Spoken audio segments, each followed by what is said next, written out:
আসসালামু আলাইকুম, ভালো আছেন? আপনি কি দিয়েছেন এই ফুচকাতে? ফুচকা স্যার এই যে শুধু ঘুগনিটা হ্যাঁ, লবণ আর কি মশলাটা দিয়েছেন? মাইখা, আর এই টকটা। টক? হ্যাঁ, কি টক এগুলো? তেঁতুল। তেঁতুলের টক? হ্যাঁ, তেঁতুল, অন্যান্য মশলা থাকে, এটা চিনি থাকে। কি থাকে বলেন তো? চিনি দিলে টকটা মশলা চিনি না ঘন চিনি দেন? না, চিনি। চিনি। কয়দিন আগেকার তৈরি এগুলো? এটা আমাদের মনে করেন প্রতিদিন 2 ডাব্বা লাগে, মাত্র 1 ডাব্বা বানাইছি প্রায় শেষ দিকে। আচ্ছা, এই পানিটা দেন কোথা থেকে? ড্রেনের পানি? এই যে আপনার সার্কিট এই পাম্পের বাড়ি। তাই নাকি? কিভাবে নিয়ে আসেন আপনি? বর্তমানে বুথ বন্ধ তো, তাই কাটে আনতে পারি না, ওই সার্কিট অফিস থেকে বেশি বাগানি। আর অন্য ক্ষেত্রে? এখানেই সবসময় দোকানদারি করতে হবে, এখানে সবসময়।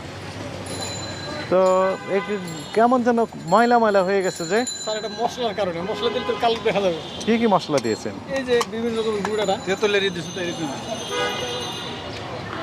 কিন্তু এই যে মনে করেন ধুলা বালি পড়ছে